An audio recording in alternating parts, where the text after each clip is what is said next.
ఇంకా మనం విజయం సాధించలేకపోవడానికి కారణం ఏంటి? మన నిర్లక్ష్యం. ఏంటది? నిర్లక్ష్యం. ఇంకో మాటలు సోమరితనం, నిర్లిప్తత.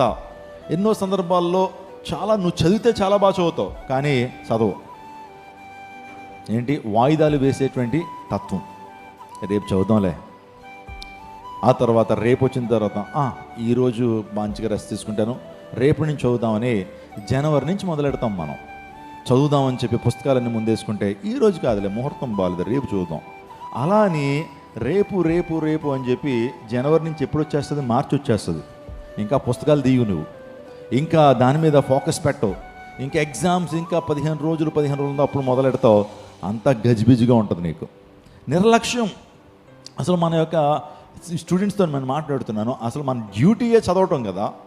తల్లిదండ్రులు ఎంతో ప్రయాసపడి కొన్ని లక్షల రూపాయలు ఫీజులు కట్టి నీకు బైక్ ఇచ్చి ఏసీ రూమ్ పెట్టి మొత్తం అన్ని పుస్తకాలు కొని చదువుకోరా బాబు, నువ్వేం పని చేయొద్దనంటే మనం ఏం చేస్తున్నాం? నిర్లక్ష్యం. మన నిర్లక్ష్యం ఎక్కువ సందర్భాల్లో ఏమండి ప్రమాదానికి దారితీస్తూ ఉంది. 2 రోజుల క్రితం ఏప్రిల్ 30th జరిగినటువంటి యాక్సిడెంట్లో కూడా నిర్లక్ష్యం. వాస్తవానికి లైఫ్ జాకెట్స్ అన్నీ ఉన్నాయట అందులో, కానీ అవన్నీ కూడా ప్యాక్ చేసి ఉన్నాయంట. ఏమంటే లైఫ్ జాకెట్స్ ఏం చేయాలి? వచ్చిన వాళ్ళందరికీ ఏం ఇవ్వాలి? ఒక్కొక్కటి ఇవ్వాలి. అలా ఇవ్వకుండా మొత్తం ఆ సీల్ చేసి ఉన్నాయట. తీరా మునిగిపోయేటువంటి పరిస్థితుల్లో లైఫ్ జాకెట్స్ తీసుకొచ్చారు, కానీ దాన్ని చింపడం కూడా కష్టమైంది. వాస్తవానికి అవన్నీ కూడా సీల్డ్ అనమాట. వాటిని ఆ మైకా కవర్ నుంచి సీల్ చేయడం కూడా కష్టమైంది. అందరూ బట్టి ఆ మరణాలు జరిగినాయి. నిర్లక్ష్యం.